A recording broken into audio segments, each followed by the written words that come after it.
Assalamualaikum warahmatullahi wabarakatuh. Selamat malam. Yang saya hormati para Dea selaku guru olahraga SMA Terpadu Krida Nusantara. Pada malam hari ini izinkan saya mempresentasikan hasil dari materi saya, yaitu menjelaskan tentang HIV dan AIDS.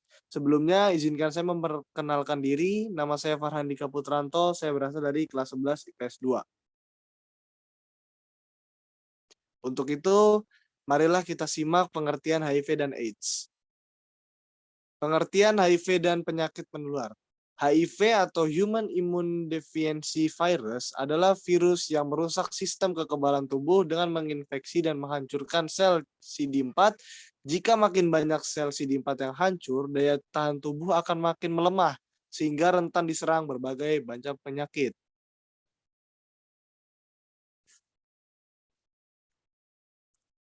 Yang kedua, HIV dan AIDS di Indonesia. Berdasarkan data Kementerian Kesehatan Republik Indonesia, tahun 2019 terdapat lebih dari 50.000 kasus infeksi HIV di Indonesia. Dari jumlah tersebut, kasus HIV paling sering terjadi pada heteroseksual, diikuti lelaki seks laki, LSL atau homoseksual, pengguna nafza, suntik, penasun, dan pekerja seks.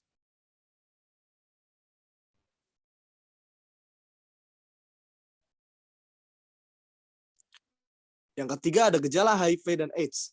Kebanyakan penderita mengalami flu ringan pada 2-6 minggu setelah terinfeksi HIV. Flu bisa disertai dengan gejala lain dan dapat bertahan selama 1-2 minggu. Setelah flu membaik, gejala lain mungkin tidak akan terlihat selama bertahun-tahun meski virus HIV terus merusak kekebalan tubuh penderitanya, sampai HIV berkembang ke stadium lanjut menjadi AIDS.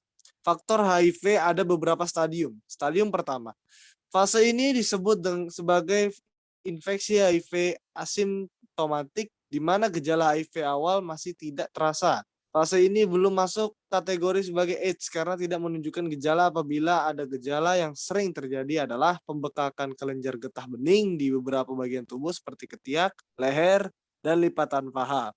Penderita ODH pada fase ini masih terlihat sehat dan normal, namun penderita sudah terinfeksi serta dapat menularkan virus ke orang lain.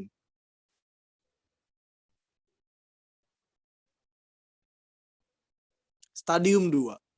Daya tahan tubuh ODH pada fase ini umumnya mulai menurun, namun gejala mulai muncul dapat berubah. Pertama, penurunan berat badan tanpa sebab yang jelas. Penurunan ini dapat mencapai kurang dari 10% dari berat badan sebelumnya.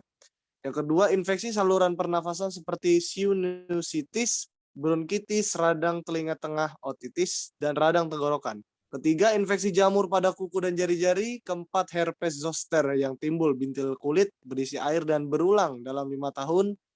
Gatal pada kulit, dermatitis seboroik atau gangguan kulit yang menyebabkan kulit bersisik, berketombe, dan berwarna kemerahan. Dan yang terakhir, radang mulut dan stomatitis sariawan di ujung bibir yang berulang.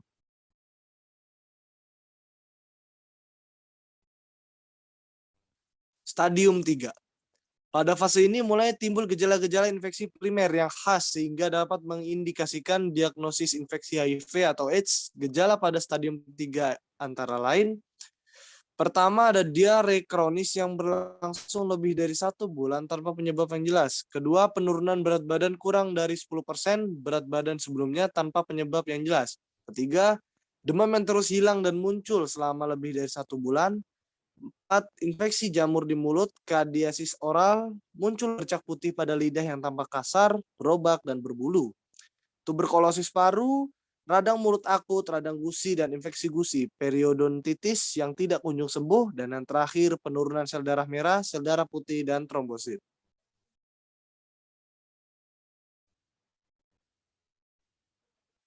Stadium 4.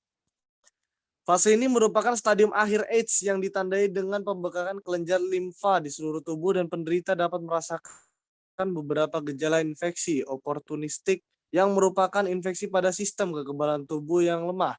Beberapa gejalanya meliputi: pertama, pneumonia pneumocistis dengan gejala kelelahan berat, batuk kering, sesak napas, dan demam. Yang kedua, penderita semakin kurus dan mengalami penurunan berat badan lebih dari 10%.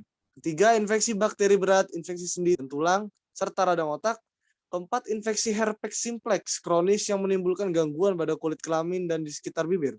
Tuberkulosis kelenjar, infeksi jamur di kerongkongan sehingga membuat kesulitan untuk makan. Sarcomatosis virus 8 atau disingkatnya V8. Toxoplasmosis cerebral yaitu infeksi toksoplasma otak yang menimbulkan abses di otak. Dan yang terakhir, penurunan kesadaran, kondisi tubuh ODH sudah sangat lemah sehingga aktivitas terbatas dilakukan di tempat tidur.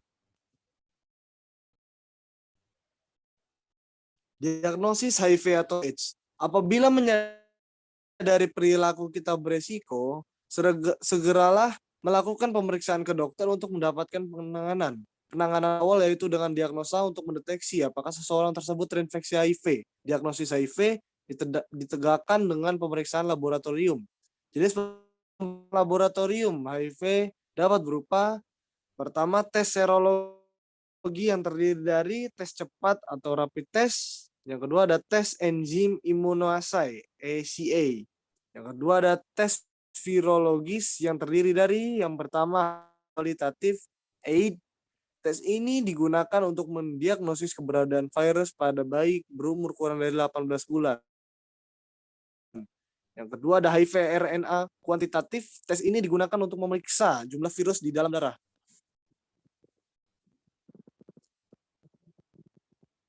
Pengobat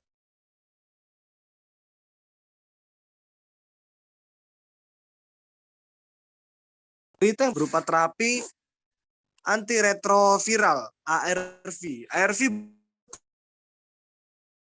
virus HIV bertambah banyak sehingga tidak menyerang sistem kekebalan tubuh. Berikut adalah beberapa cara yang menghindari dan meminimalisasikan penularan HIV. Yang pertama, tidak melakukan hubungan seks sebelum menikah. Yang kedua, tidak berganti-ganti pasangan seksual, menggunakan kondom saat berhubungan seksual.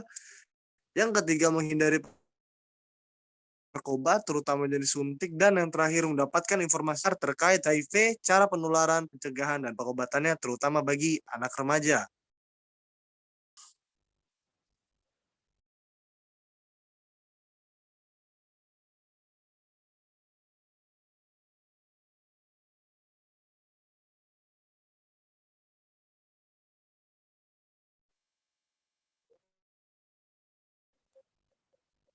Mungkin itu saja yang bisa saya sampaikan.